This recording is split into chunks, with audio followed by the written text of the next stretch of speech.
Ladies and gentlemen, welcome back to Crossing Borders. I'm Mike Ginn. That's Extremo Alex Soto, right on cue as always. Of course, this show is brought to you on the Fighters First Network. Make sure you hit that like button, subscribe, and leave some nice comments for Alex. It always boosts up his ego. He loves to hear beautiful things about himself. Alex, how you doing today, buddy? Hey, doing good, man. Doing good, Mike. Just hanging out here. Beautiful San Diego weather, man. I can't complain, man. You know me. You getting excited? You getting closer? It's probably like the longest time you've gone between shows, but it's almost time for Luke's Fight League 22 coming up. Not this weekend, but next. Yeah, but at the same time, I've been busy though too with the combat industry. I got the Muay Thai fighting event that we're setting up here with Manolo Hernandez and Andy Murad for versus Muay Thai. So we'll be talking to some of the fighters here. When's that scheduled to go down? July 23rd. At Siquan Casino. It's going to be sick, man. I'm looking forward to it. Nice. Definitely talk more about that as we get closer to that. Let you promo that a little bit. As I got blurry, of course, as soon as I rock back for a second. Before we get into today's show, we were going to be talking about David Mendoza, Leon Mendoza. We'll talk about Cesar Vasquez. They both got high-profile fights on the main card. We'll continue our profile and look into LUX Fight League 22 before it comes next week. And then next week, we'll give you our quick, preview and rundown and get Alex's picks for some of the top fights on the card. Of course, the show, FightersFirst.shop. Make sure you shop Alex's collection, the Extremo collection on FightersFirst.shop. Got a lot of great fighters on there. Just added Justin Muslia, getting ready to come out with, or today it should be dropping a new Shedrick Goodrich shirt. He's got this Dragon Ball Z thing. So if you're into that, this shirt's for you. He's also coming back in July as well. He'll be fighting in July, making his return to the cage too. So a lot of good stuff coming up. Busy time. Alex has got his event coming up. Of course, LUX Fight League coming up. Brandon's getting ready to fight in June. Our boxer Justin Rolfe just fought last weekend. Unfortunately, didn't go his way, but he just really was like, he's a heavyweight, but he's like a smaller heavyweight, and he was against like a 6'4", like long, rangy heavyweight who's undefeated. So it was an uphill climb. He had his moments. He had his chances, but at the end he got caught. Heavyweights, it doesn't take much. But Alex, it is almost time for LUX Fight League 22. Couple guys you should be very familiar with. David Mendoza, he is 6-2. Cesar Vasquez is 5-1. We talked a little bit about Vasquez when we were talking about Lazy Boy a few weeks back. Mendoza has Mauricio Nievas. Let's go ahead and start off with David Mendoza. Tell me a little bit about him. Well, David Mendoza's got he's one of those young guys that is coming up and just tearing up the division at 135 pounds, especially at LUX Fight League. Always your favorite division.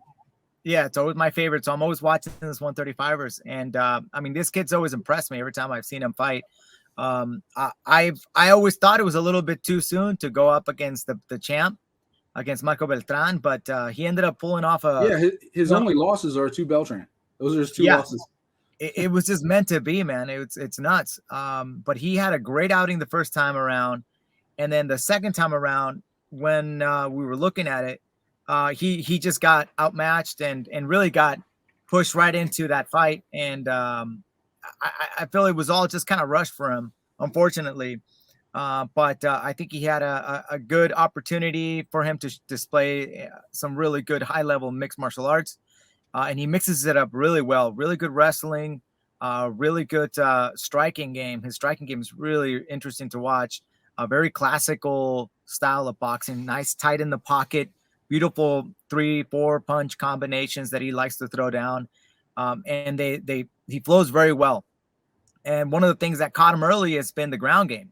Marco Beltran's not been known for being a submission artist, but he got him with the Von Flue choke in the first time around. And then the second time, I believe it was a guillotine choke or a rear naked choke. It was a rear naked choke. Yeah. So those are, two of those submissions were in my view were rookie mistakes that he when you up your level.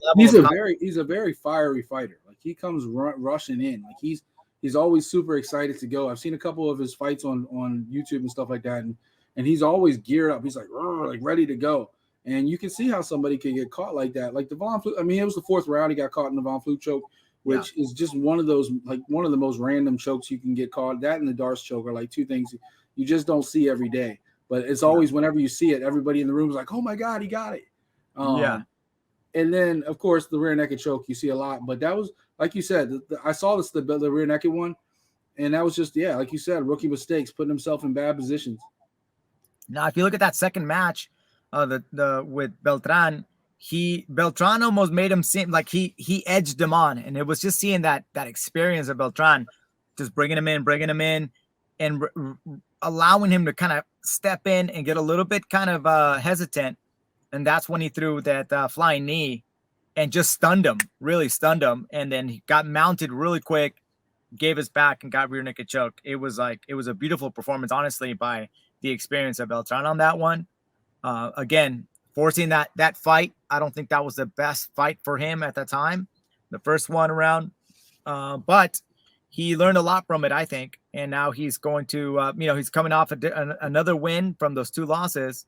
And here he's stepping it up again. He's stepping it up with a good competition here. And I think he's going to do fantastic. Yeah, he beat Freddie Villegas in December, I think. LUX Fight League 19, because we talked a little bit about that when that one happened. So, I mean, the kid's got a bright future. And if you only lose to a guy like Beltran, that doesn't say much. It kind of reminds me, we were just talking last week about women's Caitlin Chikagian in the UFC. Yeah. And we were talking about, like, picking that fight between her and Ribas. And it was like, but Caitlin only loses to champions. Like, that's the only person she loses to, champions. And so you look at somebody like Dave Mendoza, he lost to Beltran twice. It's kind of hard to pick against this guy. Yeah. Do you know anything about his opponent, Mauricio Nievas? Well, I know he's originally from Argentina, and he's then since like migrated up north to Tijuana. He's training out of the Entran gym. Okay. We talked a lot about that, and Brandon Moreno. Yeah, exactly. Brandon Moreno, those guys, even though Brandon Moreno's now moved on to. Well, I hear he's going back and forth. Yeah. It's honestly, from when I was talking to the coach, it's not like a big deal. It's just the media spinning up some interesting. He's just getting new training partners, getting new angles, doing different things in Vegas with Extreme Couture and stuff. Which is exactly what you do to be a champ, right? So getting out of his comfort zone and doing the right things to stay in the champ. Man, he's got a tough fight coming up, by the way. I still don't know what to make of that whole. I'll talk about it on Wednesday. So tune in to Art of MMA. I am so sick of interim titles. Like, just call it a number one contenders fight. I know why they do it, because they can put more money behind it. It's a pay-per-view type buy. You put an interim title on something, then you have the unification. But I think it craps all over the person that put in the hard work to win the title to begin with. And it wasn't even that long ago. Like just last year when they did the Francis Ngannou, they did the interim title with Cyril Gane and Derek Lewis. And Francis Ngannou literally won the title like 4 months before that. Yeah. And the fighters are doing it, man. They're doing it because they want to get that title status, and get that. And all because last year was because Ngannou wasn't going to be ready till September instead of August, and they wanted Derek Lewis in Houston and get that big pay-per-view buy. And then hey, Derek Lewis is like, I'm only going to fight for a title. Okay, we'll make it an interim title fight. That's why we do it like this. It's all about the money. Come on, Mike, you know this. Tune in Wednesday. You will see the rant come back for a second week in a row, by the way. I'm going to let loose on interim titles. I am tired of them. But yeah, him and Kai Kara-France is going to be a great fight until Figueiredo's hand gets all healed up. He has a nasty finger injury. I don't know if you've seen it, but his finger is like huge. So he has to have surgery on it before they'll clear him to fight. Yeah. So he's talking about later this year anyway. So what'd you say? I was saying that, I've had finger injuries as well. And they took a long time to repair, because not only is the bone's broken, but you probably did some ligament damage. And when you have ligament damage, it takes a while for that to heal. I mean, even ligament damage, blood vessels popped and stuff like that, because his thing is like round. Like you can see like this round, like a golf ball, like around his knuckle. So not looking forward to that. Yeah, it's gonna be a minute for Figueiredo's back, and then even then. He wants to fight Kara-France too. He doesn't want to fight Moreno again either. He's tired of him. So he said his whole camp is racist because they were making monkey jokes and making fun of the Brazilians. So Hispanics racist against each other. What is this world coming to? I haven't heard of this. Me and my wife talk about that all the time. Like how there's a lot of nationality pride going between the different Latin countries. It's not all one love. It might be at a concert when like your favorite artist is shouting out every country to see who yells. Yeah. But in real life, they're all like talking shit about each other. Yeah. But David Mendoza, man, that kid's got a bright future. Sorry, my camera keeps zoning in and out. I'm going like between light shades. Is that what it is? Okay. Doing that natural light, that natural sunshine from the Florida, the Florida sun. Yeah, but you need more of, by the way. Yeah, it's only 90 degrees today. It's fine. But yeah, David Mendoza, man, kid's got a bright future. I think he's ranked like 15th number, like the 15th best bantamweight right now in Latin America for a kid that's only 26 years old. Only 2 losses, are to Beltran. So, I mean, you can only imagine like this fight is going to be a tough fight, but it's also going to be like a benchmark fight. If David Mendoza gets by Nievas, especially coming from the camp he comes from, then you got to think maybe he might even get a third shot at Beltran or somebody else if Beltran gets that call up. Because we know, and we'll talk about it a little bit later before we get out of here today, there's been quite a few call-ups going to the UFC right now, including 2 right in your backyard out of LUX. So we'll talk about that before we get out of here. That's a teaser to make everybody at home stay until the end of the show. Exactly. No, it's really exciting, man. And like I said, Mauricio Nievas, they call him El Dragón, the Dragon. He's coming in from the Tijuana gym, and let me tell you, they go out there. And these aren't some scrubs that are showing up. So David Mendoza is definitely stepping up from the last matchup. I mean, he's 6-2 also. He's turning up that heat. Mendoza's turning on that heat when it's to come up. I think his camp is doing the right thing and turning up the amount of athlete or the type of athlete he's going to be fighting, the type of fight. I think it's a great matchup for him. Very both striking oriented. Both guys have a lot of I think it's perfect for Mendoza, right? Because Mendoza doesn't really have to worry about the takedowns with Nievas. And Nievas' last loss was a knockout. Like he got knocked out LUX Fight League 13 against Farrell. Like he got knocked out. So you're going to come rushing in against another guy who wants to go rushing in. There could be fireworks in that first round. Yep, exactly. Good, evenly matched setup here for both these guys. And so I'm looking forward to this one. In particular, David Mendoza, I'm leaning towards him on this fight. I think he's got the right tools. I think he's got the right mentality. And he's an exciting fighter to watch. So that's why he gets to be on the fight card.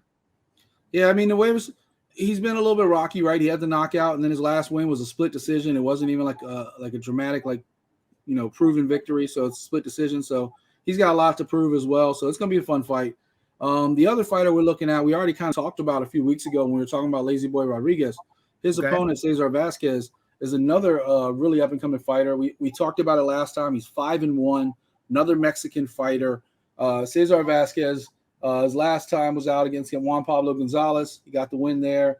He did drop to Cardoza, but before that, he's fought his entire professional career in front of LUX and in front of the cameras there. So I know you know him well. Tell me a little bit about Cesar Vasquez.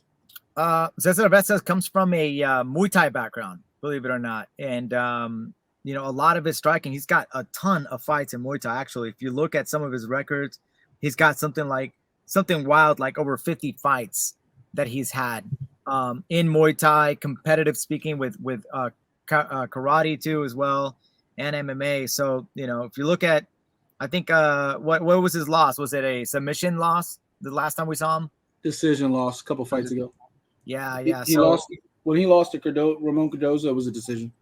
Right. So we're looking at his style of fighting. He's a stand-up fighter. Again, stands and bangs. # fight like a Mexican. Style of fighting. So we've seen him fight. Ironically, he does have a submission victory. Okay. Yeah. He won by guillotine at LUX Fight League 8 against Galagos. Okay, all right, and get this. So apparently he's got some cool connections because he met at one of the fights in when he was 5 years old. He met the actual owner of LUX Fight League, Joe Mendoza, and was invited to come train at his gym at Invictus. And since 5 years old, this kid's been in combat sports. His brother was like a WBC Muay Thai champion.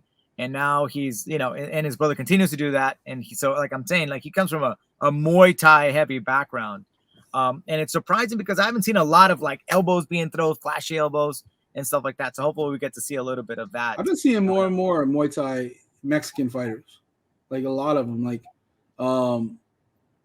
Abigail Montez was somebody we talked about before she fought Clarissa Shields, how she had some amateur Muay Thai fights, which is kind of funny because now all she does is try to wrestle and grapple. Okay. But she did have the Muay Thai fights before that.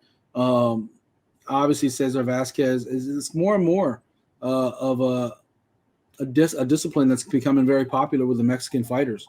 Obviously, fight like a Mexican. What's more fight like a Mexican than the Muay Thai style of fighting? I mean, you see people like Rod Tang and some of the Asian fighters, how hard they go. And a lot of times it's rock'em sock'em robots. So there you go. Right there in the pocket, like you said, it is perfect. Kickboxing, there's more strategy to it. Boxing, there's more strategy to it. Muay Thai, it's all about the clinch. It's all about getting in there and getting dirty and let the best person win. You know, when I lived in Tijuana, actually, it's funny that you say that. My brother, who's like 11 years older than I am, so I was like a little kid and watching my older brothers train. But he trained Muay Thai, man, and he's got those Muay Thai kicks and the hips and everything. And Muay Thai is actually, you know, pretty popular in Mexico. So there's been a lot of people that have been fighting in Muay Thai, the championships, the nationals and stuff. And I think there's like I don't really follow the Muay Thai, you know, WBCs and all that stuff. And I get lost on that. I get lost on it. I tell people to tune into Kicking It with Brandon and Tim. They'll talk all about kickboxing and Muay Thai all day long. That's our show on the network for Muay Thai. Yeah, we talk MMA. We talk about boxing. Yeah, leave Muay Thai to the pros. Okay, well, talk to those guys, man, and ask them, you know, and they'll tell you there's always Mexican representation when it comes to Muay Thai around the world, and those guys do a lot of work, man, and it's a big thing, actually, a big thing in Mexico. I'm sure. What do you think of Cesar's chances against Lazy Boy? I think it's gonna be a good fight, man. I kind of got this one on a toss-up. I think Cesar Vasquez is a little bit taller, so maybe that reach advantage might come into play. You know, I think if he's able to, Cesar is able to keep Lazy Boy out in the distance, you know, and avoid the takedown. I think that's gonna be really important. You know, well, I think he might be able to pull this off with some flashy striking in this fight. I mean, Lazy Boy's coming in with all the hype. They've promoted him pretty heavily, making his return to LUX after, like, I guess a year and a half or so. I'm leaning towards Lazy Boy just because of his pedigree a little bit more. Okay. More well-rounded of an MMA fighter, where, like you said, Vasquez is more the striker, more the high-level striker. But I don't know. Like, we previewed Lazy Boy a few weeks back, and I see Lazy Boy probably having the edge in this one, but anything can happen. And when you only got one loss on your record to a top level fighter like Cardoza, I mean, like, it's not a shame. So he's tough out if Lazy Boy gets past him. We were talking about it before being a benchmark for Lazy Boy, like getting past somebody like Cesar Vasquez. Yeah. So we'll see, but it's definitely a big fight for both of them. Because Vasquez is what? He's not that old either. He's only 26. Something like that. 26. Yeah. So he's still super young too, with the world in front of him. And we kind of hinted at it before, and I'll kind of go ahead and talk about it now. First of all, big shout out. We talked about Yasmin Yaraguay from Combate, trains over in that gym with Brandon Moreno and all them in Tijuana. She just got signed to the UFC, not even Dana White Contender Series, straight up signed. That's badass. When we were previewing before, I told you she's a future champion. Like, she just has that drive. She's got that mama bear in her. She has a kid already, so she's got that extra, like, something to fight for. Like, we talk about it when a guy, like, when they have kids and stuff, like how they come back to the cage like extra fired up because they're putting on a show for somebody else. Like, they're representing for more than themselves. And she's been doing that for a few years now, and undefeated. I think she's 8-0, 9-0, something like that, making that UFC jump. I believe she's scheduled for August 8th, if I'm not mistaken. I haven't heard an opponent yet, but looking forward to seeing her. And then it just got announced the other day. We talked about it. Ivan Bam Bam Valenzuela. I can't even talk today. Valenzuela. We talked about him definitely being a UFC candidate because of his size. You don't see people from Mexico with that size and that skill level very often. Yep. So he's going to be a draw. He speaks perfect English, so it's another great thing for interviews and stuff like that. He's going to be in Dana White Contender Series. And then Alessio Costa, There's another one. So these guys, what I do believe, will take care of business on Dana White's Contender Series. You're talking about Alessandro Nono Acosta? Yeah. Okay, yeah, Acosta's gonna be, he's gonna be crushing it, man. I think those are two guys at LUX Fight League that are beyond their competition right now. There's just nobody out there for them right now. I don't think we talk about the depth that's been building in the UFC flyweight division, like Moreno and obviously Figueiredo and Kaikara France, and you got Alex Perez and all those guys, Pantoja, all those. You got somebody like Nono Costa, and he can fight, 125, probably 115. Like he could probably bounce around a little bit. And that guy's exciting. Like we talked about him a number of times. So shout out to both of them. Good luck in the Dana White Contender Series. We know a couple people fell short and come back into your lap in LUX Fight League, but I don't believe those two will be in that case. I think they're both, especially Valenzuela. I think he's going to be a knockout away from being on a UFC like real card come like this fall or a winner. So, and he's such a massive individual, man. He's just a super athlete, massive, just even for his weight class, it's the sky's the limit for this kid. I think he's built like the Incredible Hulk. Like he's grand. He's gonna be gone, man. And Alessandro Nano Acosta, he's got the talent. We got nobody else to offer him at 125 pounds. With all due respect to the guys, everybody else is up and coming, but this kid is just fire. I see him not coming back either. Yeah, and he's become so much more well-rounded. You know him for the jiu-jitsu. But now, like, he's become a striker. He's become, everything. You remember that Kiki Gonzalez fight? Like, he's just like everything right now. And he's just, I don't see either one of those guys coming back to you. So bid them ciao, arrivederci, bon voyage. I bid you adieu, because those guys, they're gone. They're going straight UFC bound, along with Yasmin. So congrats to all three of them. I'm sure they're all going to do big things. We talk about it all the time. LUX Fight League is one of the premier breeder grounds. Of course, Yasmin over at Combate, which is another one going global right now, literally by the name. Now they're in Europe and everything else. It's just good time for Latin American fighters, Hispanic fighters. You talk about the Brazilians for a number of years. Mexicans are making a big name for themselves now. So you got 3 Mexican fighters now making the jump to the UFC. That's only good for everybody else behind them. We've talked about the Brandon Morenos and the Alexa and the Grassos and all those people that have been there now making a name for themselves. They're opening doors, and more people are walking right through it. Yeah, so. Absolutely. Yeah, not only that, but establishing the entire kind of the pipeline, right? You get the relationship gets built between the trust and the matchmakers and the talent scouts, the relationship between the coaches down in Mexico, the teams that are recognized down in Mexico, the managers that they're using now from Mexico that are dealing with these fighters. So it's kind of like, all right, now there's kind of now a good foundation and a good communication pipeline for where these athletes can get connected and get into the UFC. Well, I mean, you talk about Brandon Moreno training in Vegas most of the time now. Where's UFC headquarters? Vegas, right there, baby, right there. And he does the Spanish commentary for UFC. Him and Alexa Grasso are right there doing all that commentary stuff. So they're in Dana White's ear like, hey, I got this fighter. Right. You need to go see. And I'm sure it's not just his gym, which I'm sure a lot of it's his gym. And if that got Yasmin Yergay a look, more power to her, because she deserves it. Oh, yeah. But, now it's opening the scouts. Or scouts going more to Mexico. UFC Fight Pass has been involving LUX more and more. It's become a bigger production every time you guys go and put on a show.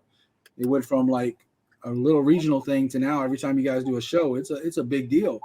And you're traveling all over the place. You got Mexico City next week. I think you're all going back to you're going to Pueblo, and then I think Cancun in July. Is it Cancun? Did they announce Cancun? I don't know. They announced July, but I thought it might have been Tijuana. Okay. I believe Tijuana is July. So we got Mexico City coming up next week. Then it's Puebla. Then it's Tijuana. Puebla in the wrong month. Yeah, exactly. On the wrong month, and then Tijuana. So I'm stoked because it's perfect. I can just go to the event and then come home. Yeah, you'll be sleeping in your own bed. Yes, I love it. As much as I love traveling, this time I'm going to Mexico City. I'm bringing a high school buddy of mine that I grew up with. Actually, we're gonna go out there and go do some more sightseeing. I have a job for you this time in Mexico City. Tell me. You have to get it. I don't care if you use your cell phone. Okay, what you use. You got to get at least a quick interview. Your boy Masvidal is going to be there this time again. Oh, yes. You got to at least get him to shout out Crossing Borders. Okay, I'll get him to do that. At least be like, hey, watch Crossing Borders on the Fighters First Network. Something. Yes. Even if you can get a little interview, even better. But come on, man. Last time you let it slide, you got to get some words with Jorge. I was starstruck. If nothing else, ask him, was Kobe's watch real? Did he really have brain damage after you punched him? I don't think he could talk about any of that stuff. But yeah, nor do I want to ask, dude. The last thing I want to do is. Funny enough, I bet he wants to talk about it though. Oh, he does. Come on, man. Masvidal's a street dude. He's like bragging. He's probably still bragging about that. Every time he does a shot at tequila, he's like, to Kobe Covington. Boom. Took out the tooth. Took out a tooth. Kobe's claiming brain damage. Here we go. Which, by the way, before we get out of here, I want to get your thoughts on that. So, Diego Sanchez, who fought a very long career in the UFC, and then is now getting ready to fight Dan Hardy in a boxing fight, right? Okay. Bare knuckle? No, I think it's regular. I think it's like a celebrity boxing, maybe Triller, but I think it's just celebrity boxing. He was released from the UFC for asking for his medical records, right? Because he had believed there had been some concussions and brain stuff done, right? And immediately the red flag went up for the UFC that, hey, this guy's got a brain issue, release, because we don't want to be held liable, right? Right. That's why the UFC said they released Diego, because you brought up issues about a brain injury. We're going to release you. Damaged goods. If Kobe Covington is claiming brain damage from an attack on Masvidal, don't by standard and precedent, isn't he going to be at the very least benched for a while? Did you put that together, man? I did. That's pretty good. Look at you, man. But I just want to point out that if Dana lets him fight anytime in the near future, that he's a complete hypocrite, because he released Diego for that same reason of having brain damage. Which, I mean, in hindsight, could be completely legitimate with Diego. Yeah. But, I mean, the dude's been in wars. I mean, your brain doesn't recover like that. But Kobe Covington, he claims he has brain damage from the injury because he's trying to, milk everything for what it's worth with Masvidal. That's a good one. That might actually come back to bite him in the ass. He might just ruin his whole career that way, huh? God, wouldn't that be awesome? But at the same time, saving his brain. At the same time, we know, Uncle Dana's, much like Mike Chandler, Kobe probably has that Dana White privilege. It's all about that money, Tony Ferguson says. Mike, it's always about the money. Who's bringing the money fights? I don't know if there's any more money fights for Kobe. No, but people hate him. People hate Kobe Covington. They can't put him against Burns. Burns just lost. They can put him against anybody. He doesn't want to fight Hamzat. Ooh, maybe the loser of the Usman Edwards fight. Maybe I want to see Hamzat. Hamzat versus Cody. Looks like it's going to be Hamzat and Nate on July 2nd. That's where they're leaning, because Nate wants to fight anyone. He wants out of his contract. He wants to fight today. Because he wants to go make all that money with the celebrity boxing stuff, where he can get paid millions of dollars to fight like the Jake Pauls and stuff like that. Like Nate wants out of his contract. That is a terrible fight for Nate, man. Holy! I mean, every fight is a terrible fight for Nate. He's won one fight in the last 5 years. But he throws down, and it's a lot of fun to watch. That was against 155. I mean, it was when Pettis was fighting at 170. Yeah, and that's when he beat. That was his last victory. I think 2019 he beat Pettis when at 170. Which, by the way, is a fucking big deal. Don't just discredit. He beat up. Yeah, Pettis. but where's Pettis now? Pettis is, first of all, Pettis looked great a couple weeks ago, but Pettis is back at 155 pounds. It's where he belongs. Yeah. He's fought as low as 145 pounds against Aldo. Nate is a 155er too, though. Nate hasn't been 155 pounds in about 10 years. But that's his weight class. That's his weight class. It was just like it was Conor McGregor's. I'd love to see Conor make that weight now. Yeah, what 155? Yeah, Conor ain't making 155 anymore. Have you seen him? He is so bulked up from his injury and rehab. There's no way he's making 155 again. Oh, of course, yeah, he'll make it. He'd be starving himself. He'll never hit 145 again, that's for sure. No, never. But 155, he'll hit it. He can get 155. Well, I think we have rambled on enough, sidetracked. Right. Of course, we talked about David Mendoza. awesome fighter, great bright future. Cesar Vasquez, the same thing. Yes. These kids are the future. They're, replacing the Bam Bams and the No Costas and the other people getting called up. If Draco wins this week or next week, he might be getting that call up too. So there's going to be a lot of openings. Somebody's got to fill it. It's always next man up in a lot of great regional promotions like LUX Fight League. So definitely something to look out for. Any final words this week, Alex? Man, no, I got nothing. I got nothing no right here. Stories? Right now. Crazy stories, other than we had the Muay Thai tryouts, which was awesome.